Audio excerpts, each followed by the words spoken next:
You walked into that showroom last month. Remember? Rows and rows of glowing screens, each one brighter than the last, each one promising something you didn't know you needed.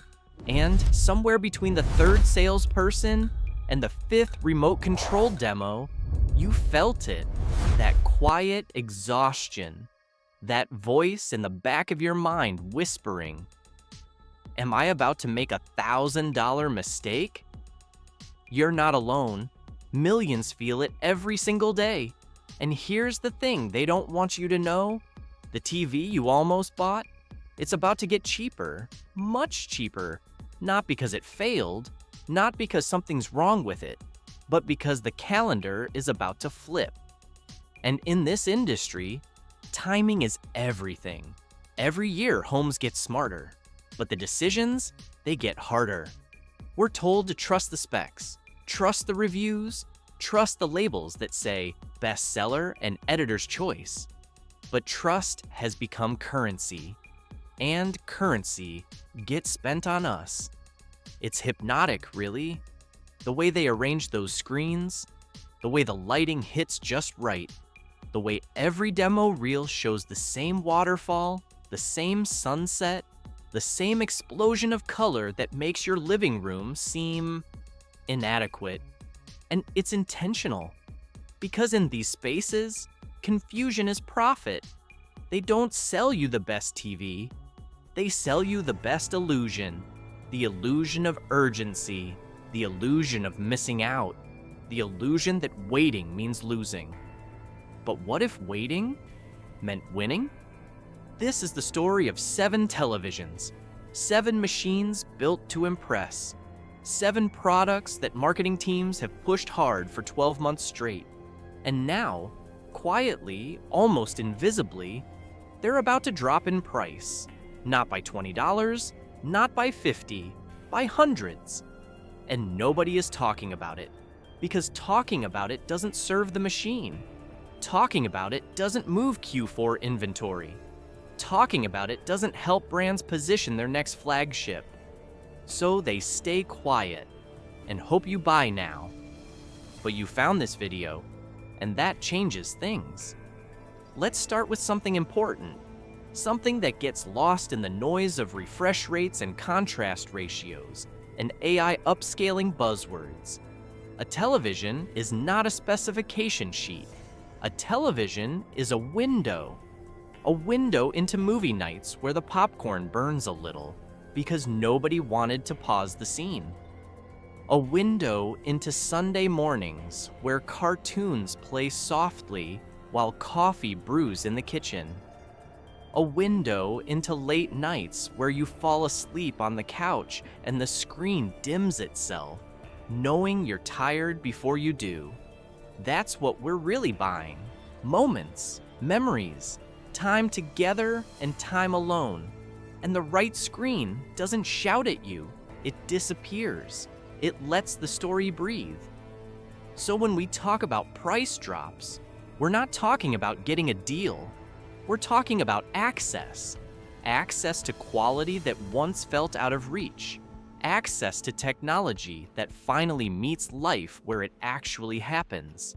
Not in a showroom, not in a spec comparison, but in your home, with your dog barking at the doorbell during the quiet scene, with your daughter's toys scattered beneath the TV stand mid-movie. That's real, and real deserves respect. The first television on this list is one you've probably seen advertised everywhere this year. A panel that made bold claims about brightness, about HDR, about something called cognitive processing that sounds more like science fiction than home entertainment. And here's the truth. It was delivered, mostly. In dark rooms, it painted shadows with precision. In bright rooms, it held its own against afternoon sunlight. Gaming felt responsive, movies felt cinematic, but the price kept people away. It sat at the top of wish lists, not in living rooms. That's changing, because manufacturers are preparing for what comes next. New models, new announcements, new reasons to make you forget this one ever existed. And in that transition, this television becomes affordable, not cheap. Affordable. There's a difference. Cheap is a compromise, affordable timing. The second television tells a different story. It came from a brand that's been underestimated for years. A brand that doesn't sponsor sports leagues or plaster its logo on Times Square billboards. But quietly, persistently, it has built something remarkable. A screen that respects your eyes. No aggressive processing. No over-sharpening that makes actors look like wax figures. Just clean, honest picture quality that doesn't beg for attention. It simply works. And because it never had the marketing muscle of its competitors, it never carried the inflated price tag either. But soon, even that modest price will fall further, because shelf space is limited, and new inventory needs a home. The third is personal for me. It's the television I almost bought last spring. I stood in front of it for 20 minutes, watched the demo loop 3 times, asked the salesperson questions I already knew the answers to, and then I walked away. Not because it wasn't good, it was exceptional. The colors were accurate without being exaggerated. The motion handling was smooth without that artificial soap opera effect that makes films feel wrong. The design was minimal, elegant even, but something told me to wait. I didn't know why at the time, I just felt it. That instinct we all have when something isn't quite right, not with the product, with the timing, and I was right. 3 months later, that same television appeared in a clearance notification. Not discontinued, not defective, just repositioned. The brand needed room for its next generation. And suddenly, what felt unreachable became possible. That's the rhythm of this industry. Push hard, pull back, make room, repeat. The fourth television on this list breaks a rule I used to believe in. For years, I told people to avoid the biggest screens, not because they weren't impressive, but because the technology couldn't keep up with the size. Stretch a mediocre panel across 85 inches, and every flaw gets magnified.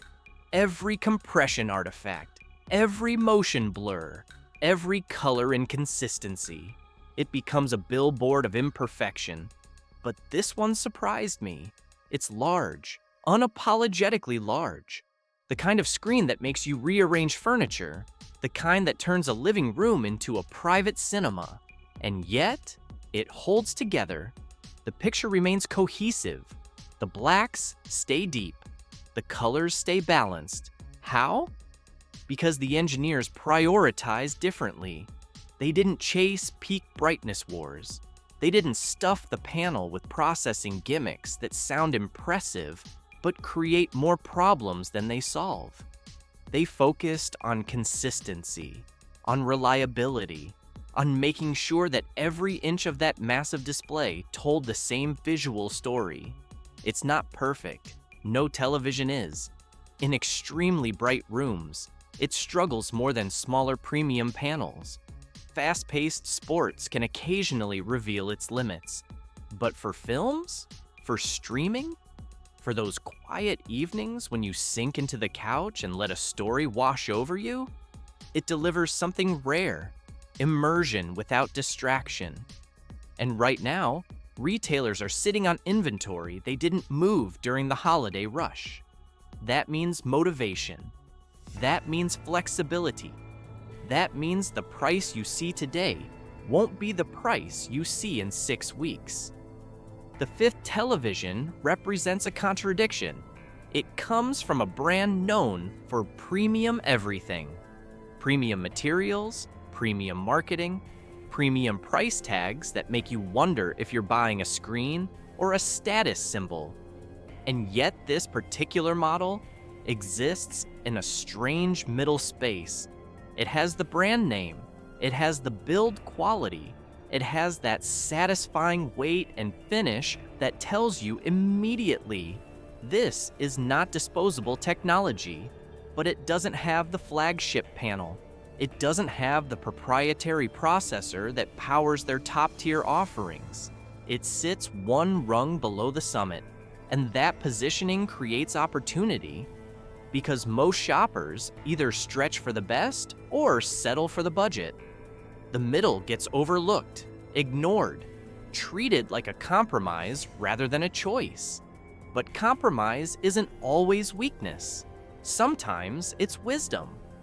This television gives you 80% of the flagship experience at 60% of the cost. And as newer models prepare to launch, that percentage keeps shifting in your favor. I watched a nature documentary on it last week. Forests, rivers, close-ups of insects navigating morning dew, and I forgot I was evaluating anything. I just watched. The screen disappeared. The technology faded. Only the story remained. That's the test, really. Not how a television performs when you're analyzing it, but how it performs when you're not. The sixth television almost didn't make this list. Not because it lacks quality, but because it challenges assumptions about where quality can come from. It's from a brand that most enthusiasts dismiss, a name associated with budget options, entry-level compromises, the television you buy for a guest room or a child's bedroom, not the centerpiece of your home. But something shifted this year. They hired different engineers, they partnered with different panel suppliers, they listened to criticism instead of deflecting it, and quietly, without fanfare, they released something that doesn't belong in the budget category anymore. The colors are accurate, not punchy for the sake of showroom appeal. Accurate. The motion handling is clean. The input lag is low enough for serious gaming. The operating system is responsive and intuitive. Is it the best television on this list? No. But it might be the most important, because it proves that quality is expanding, that the gap between premium and affordable is shrinking, that waiting doesn't just save money, it rewards patience with options that didn't exist before. And as we approach the new year, this television will drop further, not because it failed, but because perception hasn't caught up with reality yet, and that gap is your advantage. The seventh television is different. It's not the newest, it's not the brightest. It doesn't have the longest feature list or the most impressive spec sheet, but it might be the most honest. It comes from a manufacturer that rarely wins headlines, a company that doesn't chase trends or announce revolutionary features every quarter. They iterate slowly, carefully. They refine rather than reinvent, and this model represents years of refinement. The panel technology is mature, understood, predictable in the best way. The processing is subtle, enhancing without altering. The build quality suggests permanence. This is not a television designed to be replaced in 3 years. It's designed to last. I visited a friend's house last month. He bought this television 2 years ago. And when I sat down to watch something with him, I noticed something strange. I didn't notice the television at all. It didn't demand attention. It didn't show off. It simply displayed what it was asked to display, faithfully, quietly, like a good window should. His daughter ran through the room during a quiet scene. The dog knocked over a water bowl in the kitchen. Someone's phone buzzed on the coffee table. Life happened around the screen, and the screen just kept doing its job.